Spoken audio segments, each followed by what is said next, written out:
Mis hermanas, mis hermanos, los niños, los jóvenes, reciban mi cariñoso saludo como siempre. Hoy vamos a reflexionar en el texto que ya seguramente ustedes han leído, han compartido en familia, Isaías 38 del 1 al 22. La situación que experimentó Ezequías no está reservada solo para ciertas personas. Me refiero al hecho de tener que enfrentarnos a una mortal enfermedad. Porque sin duda, durante nuestra existencia, hay posibilidades ciertas que cada ser humano tenga que enfrentarse tanto a la enfermedad como también a un sinnúmero de dificultades y al final a la misma muerte. Esto último, salvo que aún vivamos cuando el Señor regrese por nosotros, según su promesa. Tema que es para otra reflexión. Ahora vamos a reflexionar el texto ya mencionado, y lo primero que encontramos en el relato es a un hombre profundamente acongojado. En el verso 14 se nos da cuenta que dice que como la grulla y como la golondrina me quejaba, gemía como la paloma. Y al final del verso 3 se nos dice que Ezequías lloró en gran manera. Por cierto, después de recibir tan devastadora noticia, ¿quién podría permanecer indiferente? El comunicado era tan sucinto como lapidario. Según el verso 1 dice: ordena tu casa porque morirás y no vivirás. Ezequías se enfrenta a una sentencia que tiene muy pocas posibilidades de ser revertida. Era prácticamente definitivo, porque quien lo había dicho era Dios mismo.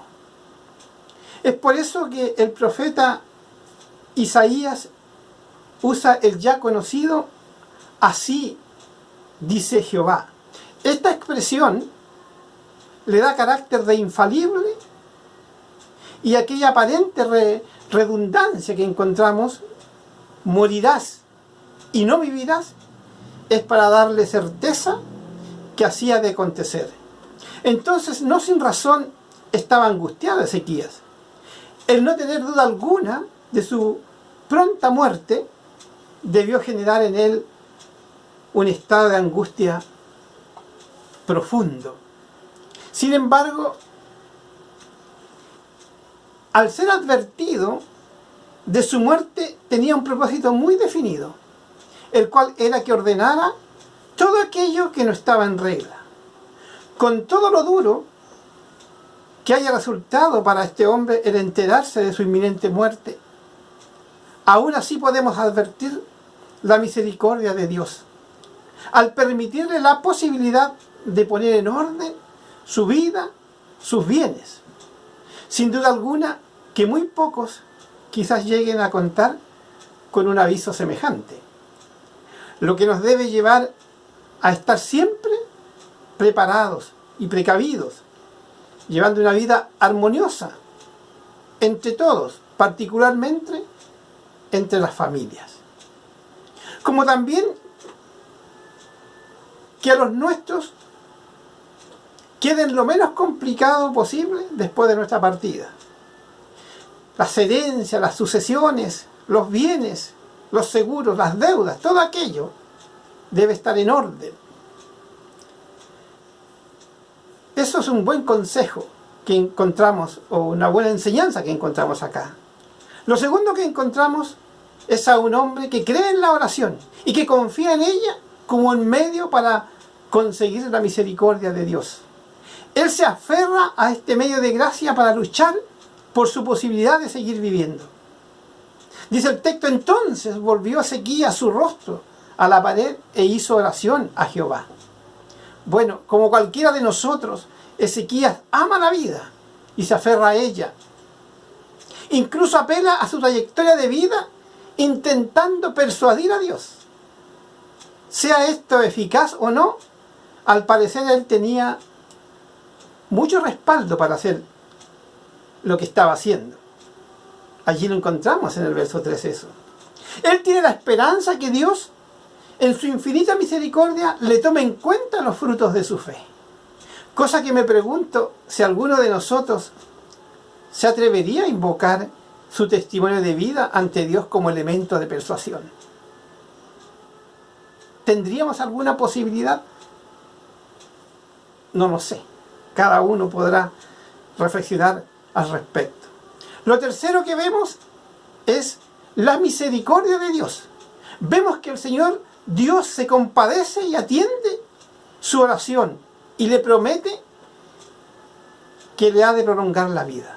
Le dice a Isaías: ve y di a Ezequías, Jehová Dios de David, tu padre dice así: he oído tu oración y he visto tus lágrimas. He aquí que yo añado a tus días 15 años. Es bastante después de haber estado al borde de la muerte. Y no solo eso, lo que ya es ampliamente beneficioso para Ezequías, sino que además le promete proteger la ciudad de la mano invasora donde éste vive. Un detalle quizás importante tenemos. Dios, anticipándose a la humanidad de Ezequías, le da una inusual y milagrosa señal de que él ha de cumplir su palabra. Y lo hace así: que la sombra que ya había retrocedido 10 grados en el reloj de sol de Acaz iba a descender. Allí había una señal de que Dios cumpliría esa palabra. Como cuarto y último punto, vemos a un hombre profundamente agradecido. Cuando Ezequías recibe de Dios la promesa que ha de ser sanado, revive por completo y su lamento fue cambiado en baile. Y pudo darse cuenta que adorar a Dios es lo que otorga sentido a la vida y compromete así su adhesión a los principios divinos. Él dice: andaré humildemente todos mis años a causa de tu favor. Tú sacaste de amargura mi alma. Angustia me sobrevino, ahora tengo paz. Porque a ti te agradó librarme de la muerte y no miraste mis pecados. Él estaba muy consciente que Dios no le había dado a él conforme a lo que merecía, sino conforme a su misericordia. Además, Ezequías hace una reflexión que debemos tener en cuenta. Él dice: los muertos no tienen la posibilidad de alabarte. El que está vivo, éste te puede alabar como lo hago yo hoy. Los padres hablarán a sus hijos de tu fidelidad. También se compromete a alabar a Dios mientras viva, a causa de su gratitud por la misericordia y bondad de Dios para con él. Concluyendo, debemos, al observar esta reacción de Ezequías ante la bondad de Dios, nos deja una enseñanza a seguir, que dice relación con la actitud que debe tener cada creyente. Primero, ante toda causa, por muy perdida que parezca, no tenemos que dejar de apelar a Dios en oración. Segundo, ser agradecidos ante cualquier manifestación de la misericordia de Dios. Claro, debemos ser agradecidos de manera concreta, no solo a través de un sentimiento, sino adhiriéndonos a los principios divinos con un compromiso de vida. No debemos olvidar que nosotros también estuvimos sentenciados a muerte. Claro, estuvimos condenados y Dios nos redimió. Pero Dios, misericordiosamente, Él nos otorgó su perdón y nos dio la herencia de la vida eterna junto a Él. El Señor no solo nos bendijo con lo eterno, sino además nos otorga bienes terrenales que nos permiten desarrollarnos como personas en tanto vivamos aquí en la tierra. Así que, hermanos y hermanas, por todo esto debemos aprender de Ezequías y adquirir un compromiso de vida con nuestro Dios y también alabarle, adorarle y bendecirlo y testimoniar de Él. Pues recuerde, solo los vivos pueden hacerlo. Que el Señor añada bendición a cada uno de ustedes. Amén.